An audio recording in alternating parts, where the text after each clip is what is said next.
জানতে চাইবো যে আপনি কি মনে করেন জনাব ফাহাম আব্দুল সালাম জনাব তারেক রহমানের এই মুহূর্তে দেশে ফেরা উচিত, দেশে ফিরে আইনের কাঠামোর মধ্যেই থেকেই তার মামলাগুলি মোকাবেলা করা উচিত, নাকি আপনি মনে করেন যে এখন যে অবস্থা আছে সেই অবস্থায় ঠিক আছে? আমি মনে করি এখন যে অবস্থা আছে ঠিক আছে।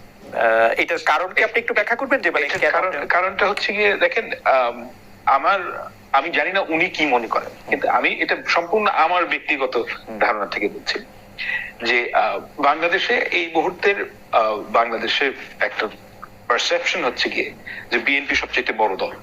সত্য কি মিথ্যা আমি জানি না, কিন্তু এটা ওয়াইডলি অ্যাকসেপ্টেড। ওনার ব্যাপক জনপ্রিয়তা আছে বাংলাদেশের বিএনপির নেতাকর্মীদের মাঝে। উনি আসলে যে ঘটনাটা ঘটবে বলে আমার ধারণা, ওই 10 লাখ লোক রাস্তায় যাবেন এবং এটা খুব কিভাবে বলবো আমি, মানে এটার যে পলিটিক্যাল ওজন অনেক বেশি হয়ে যাবে।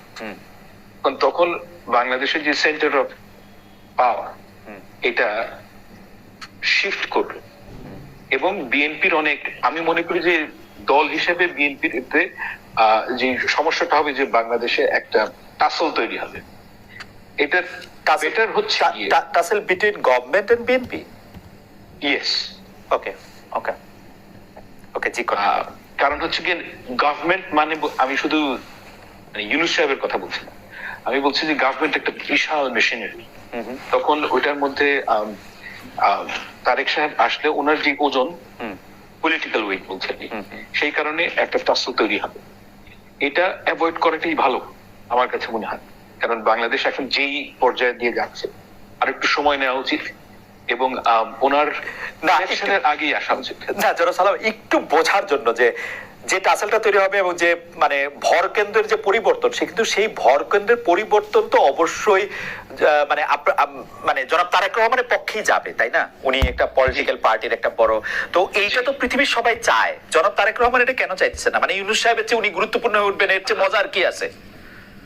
এটার অনেক, আমি আসলে ব্যাপারটা কি জানেন, আমি রেসিপি ফর ডিজাস্টার হচ্ছে গিয়ে কারোর কাছে অথরিটি নাই কিন্তু রেসপন্সিবিলিটি আছে।